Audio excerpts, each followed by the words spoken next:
नमस्ते दोस्तों, मैं हूं रघुनंदन नोगदा और स्वागत है आप सभी का हमारी चैप्टर 7 नेशनल इनकम में, जिधर हम लोग पढ़ रहे हैं कि एक नेशन की इनकम हम लोग कैसे कैलकुलेट करेंगे।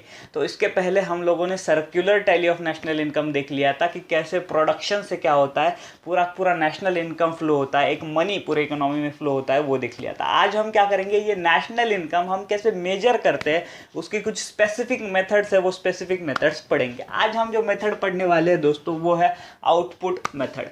अब इसके पहले लेक्चर्स में मैंने आपको बोला था कि नेशनल इनकम हम लोग सभी लोगों का इनकम जोड़ के बना सकते हैं, या तो फिर एक कंट्री में जितना भी प्रोडक्शन हुआ है उसको हम लोग एडअप कर ले तो भी हमें नेशनल इनकम मिल सकता है। क्योंकि सर्कुलर टैली में हमने पढ़ा कि production creates income, income creates expenditure, and expenditure से भी हम लोग क्या कर सकते हैं, नेशनल इनकम निकाल सकते हैं। तो प्रोडक्ट मतलब जीडीपी मतलब क्या होता है, ग्रॉस डोमेस्टिक प्रोडक्ट, मतलब एक कंट्री में कितना पूरा प्रोडक्शन हुआ है उससे भी हम लोग हमारा नेशनल इनकम निकाल सकते हैं। तो हमारी पहली मेथड जो है आउटपुट मेथड, वो प्रोडक्शन से लिंक है। ये हमें बताती है आउटपुट मेथड का और एक नाम है दोस्तों प्रोडक्ट मेथड या इन्वेंटरी मेथड। अब इसे प्रोडक्ट मेथड, इन्वेंटरी मेथड क्यों बोलते हैं, क्योंकि ये क्या करती है, पूरे के पूरे इकोनॉमी में जितना प्रोडक्शन हुआ है, पूरे इकोनॉमी में जितना प्रोडक्शन हुआ है उन सब की क्या करती है, मार्केट वैल्यू पे नेशनल इनकम रिकॉर्ड करती है। मतलब एक इकोनॉमी है, इकोनॉमी में क्या करते हैं, बहुत सारे सेक्टर्स होते हैं। सेक्टर कौन कौन से, agriculture, mining, manufacturing, producing, etcetera etcetera, service sector. In service sector में जितने भी final goods and services produce हुए उन सब की मार्केट वैल्यू लेके क्या कर लेते हैं हम लोग, प्रोडक्ट मेथड से, आउटपुट मेथड से नेशनल इनकम निकाल देते हैं। तो सिंपली क्या है कि जितना एक प्रोडक्शन इकोनॉमी में हुआ है उसको अगर हम मार्केट वैल्यू से मल्टीप्लाई करेंगे तो हमें मिल जाएगा नेशनल इनकम एक देश का। तो इसमें क्या होता है कि इकोनॉमी में divided into different sector such as agriculture, manufacturing, mining, commerce, services etcetera, and then the total production in each sector is calculator. अभी क्या हम लोग क्या करते हैं, हर एक सेक्टर का क्या करते हैं, टोटल प्रोडक्शन निकाल लेते हैं और उन सबका एडअप कर लेते हैं। अब ये टोटल प्रोडक्शन निकालने के दोस्तों दो मेथड्स है, दो अप्रोच है, जिससे हम लोग क्या आउटपुट मेथड से नेशनल इनकम निकाल सकते हैं। कौन कौन से आउटपुट है, एक तो valuing all final goods and services produced in a year and value addition as each year. पहले अप्रोच में हम लोग क्या करते हैं कि जितने भी final goods and services produce हुए, फाइनल गुड्स एंड सर्विसेज जितने प्रोड्यूस हुए हैं सबका क्या कर लेते हैं, एडअप कर लेते हैं। और दूसरा अप्रोच है वैल्यू एडिशन। वैल्यू एडिशन मतलब क्या होता है, हर स्टेज ऑफ प्रोडक्शन पे, हर स्टेज ऑफ प्रोडक्शन पे कितना वैल्यू एडिशन हुआ है उससे हम लोग क्या करेंगे, नेशनल इनकम मेजर करेंगे। तो हम लोग इन दोनों मेथड्स को अभी एक एक करके डिटेल में पढ़ते हैं। अभी अगर आउटपुट मेथड से नेशनल इनकम हमें रिकॉर्ड करना है तो हमें दो अप्रोचेस से जाना पड़ेगा, ये तो या तो फाइनल गुड्स प्रोडक्ट अप्रोच या तो फिर वैल्यू एडिशन अप्रोच। अब ये अप्रोच हमें क्यों लेना पड़ता है दोस्तों, तो क्योंकि आउटपुट मेथड से अगर हमें नेशनल इनकम कैलकुलेट करना है तो एक सबसे बड़ा प्रॉब्लम ये आ जाता है कि हमें डबल काउंटिंग से बचना होगा। मतलब ऐसा हो सकता है कि कुछ एक प्रोडक्ट है जो दूसरे प्रोडक्ट में भी इस्तेमाल हो सकता है। अभी हमने ए प्रोडक्ट को समझो फाइनल प्रोडक्ट मान लिया, तो उसकी वैल्यू हम लोग जीडीपी में इंक्लूड कर लेंगे, नेशनल इनकम में इंक्लूड कर लेंगे। अभी क्या हुआ, वही सेम प्रोडक्ट एक दूसरे प्रोडक्ट में फिट किया गया, वो दूसरे प्रोडक्ट में फिट किया गया। अब उसके बाद ये जो बी प्रोडक्ट है उसकी वैल्यू बढ़ गई। अब ये जो बी प्रोडक्ट है उसकी वैल्यू बढ़ गई, वो भी मार्केट में सेल हुआ, तो उसकी भी फाइनल प्राइस क्या कर ली हमने, जीडीपी में इंक्लूड कर ली। तो ये जो ए प्रोडक्ट है उसकी डबल काउंटिंग हो गई, एक बार उसकी खुद की हो गई और एक बार जब उसको दूसरे किसी आइटम में, कमोडिटी में फिट किया गया तो उसकी भी वैल्यू हमने फाइनल गुड्स में ले ली। तो इसके लिए डबल काउंटिंग से बचने के लिए दो अप्रोच है इधर, एक है फाइनल गुड्स अप्रोच, दूसरा है वैल्यू एडिशन अप्रोच। अब फाइनल गुड्स अप्रोच क्या बोलता है कि market value of all goods and services ready for final consumption, ready for final consumption सिर्फ हम लोग इंक्लूड करेंगे। मतलब इसमें हम लोग इंटरमीडिएट गुड्स इंक्लूड नहीं करेंगे। अब इंटरमीडिएट गुड्स क्या होता है, समझो क्या करना है, हीरो कंपनी को अपनी एक मोटरसाइकिल बनानी है, तो उसे कौन कौन से पार्ट्स लगेंगे, बहुत सारे स्पेयर पार्ट लगेंगे, इंजन लगेगा, सीट लगेगी, टायर लगेगी, बहुत सारे स्पेयर पार्ट लगेंगे, इन सब की असेंबली करने के लिए वर्कर्स लगेंगे, एक्सेट्रा एक्सेट्रा। अब समझो ये सब प्रोडक्ट्स जो है, ये सब कमोडिटीज जो है वो कंपनी खुद से नहीं बनाती, ये क्या करती है, सप्लायर से मंगा के लेती है और सप्लायर से बाहर से आने वाला इंजन अपने ब्रांड में, हीरो के गाड़ी में लगा के बेचती है। अब अगर हमने ये कर लिया कि जो इंजन आ रहा है हमारे हीरो की गाड़ी में, उसको अगर फाइनल गुड्स मान लिया और उसको जीडीपी में इंक्लूड कर लिया और जो गाड़ी में वो फिट हुआ है उस गाड़ी को भी फाइनल प्रोडक्ट मान लिया, तो इधर तो डबल काउंटिंग हो गई।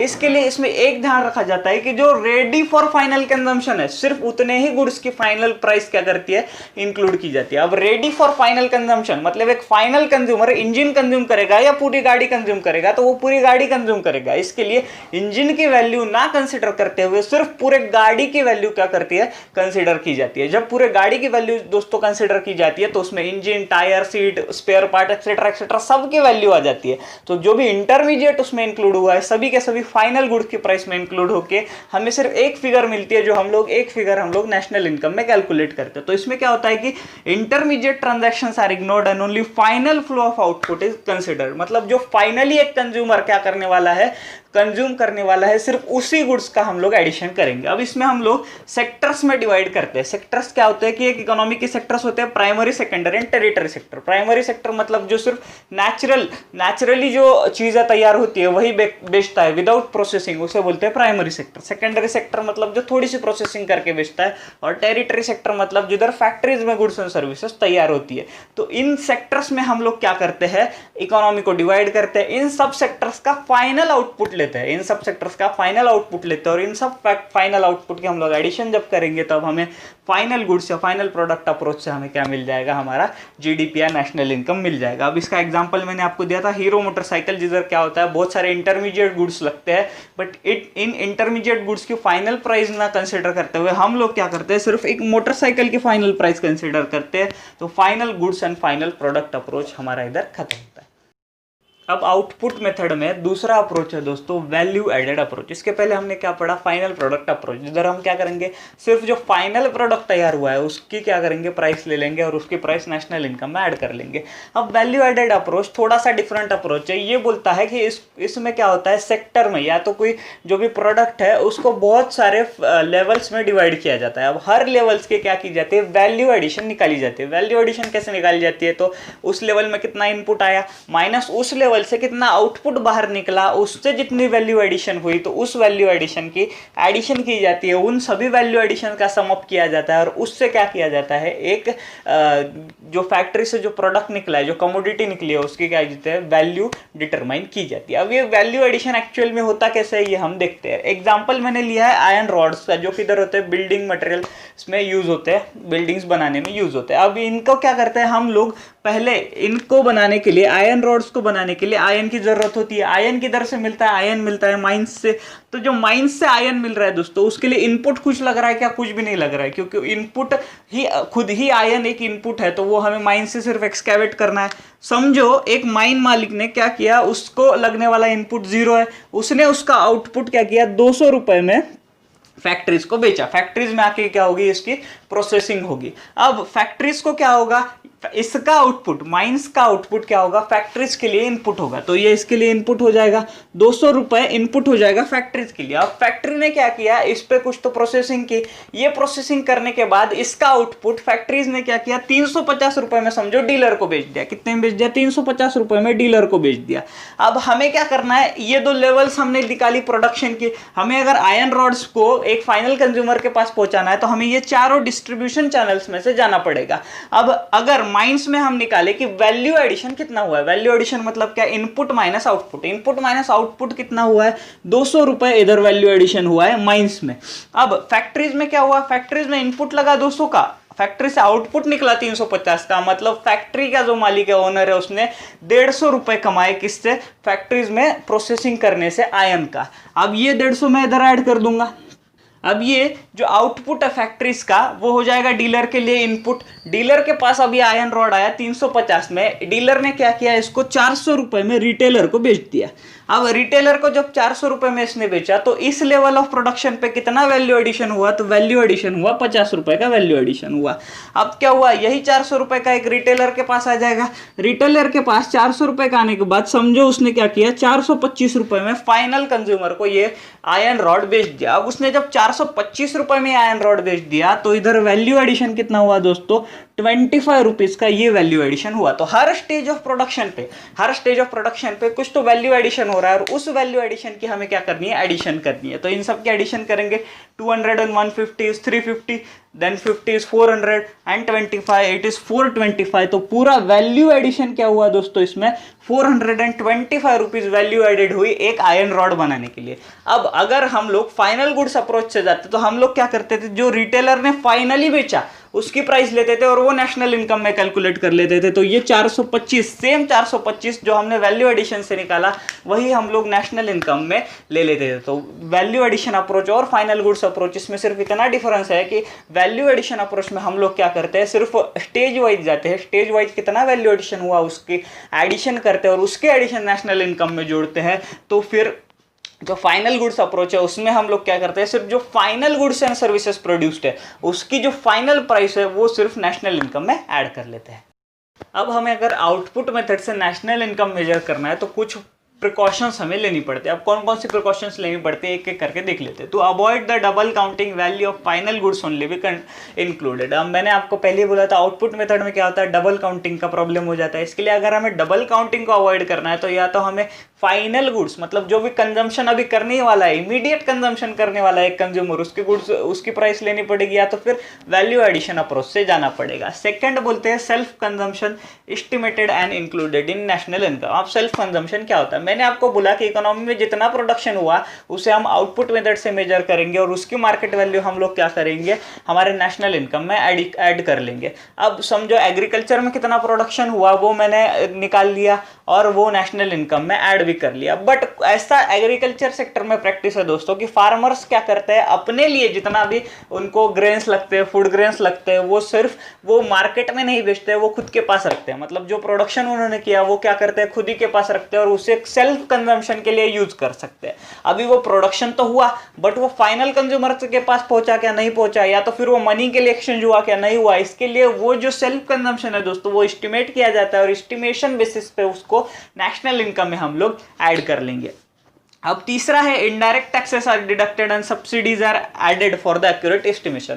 अब मैं आपको सबसे पहले क्या करता हूँ, डायरेक्ट टैक्स और इनडायरेक्ट टैक्स का एक बेसिक डिफरेंस बता देता हूँ। अब डायरेक्ट टैक्सेस क्या होते हैं दोस्तों, डायरेक्ट टैक्सेस ऐसे टैक्सेस होते हैं जो हमारे इनकम पे बेस्ड होते हैं, मतलब जो हमारे इनकम में से लिए जाते हैं वो डायरेक्ट टैक्स होता है। और इनडायरेक्ट टैक्स ऐसा टैक्स होता है जो हमारे गुड्स या सर्विसेज के सेल या परचेस पे लगाया जाता है। अब डायरेक्ट टैक्स में क्या डिफरेंस है दोस्तों, समझो मैंने क्या किया, 100 रुपए कमाए, 100 रुपए मैंने इनकम किया, तो 100 रुपए इनकम पे समझो डायरेक्ट टैक्स का रेट मतलब इनकम टैक्स का रेट 30%। तो गवर्नमेंट मुझसे क्या करेगी, मैं पहले 100 रुपए कमाऊंगा, अब गवर्नमेंट क्या करेगी, मुझसे 30 रुपए निकाल लेगी, मतलब मेरे पास कितना बचा, लास्ट में बचा 70 रुपए। तो ये 30 रुपए मुझे अभी गवर्नमेंट को देना पड़ेगा।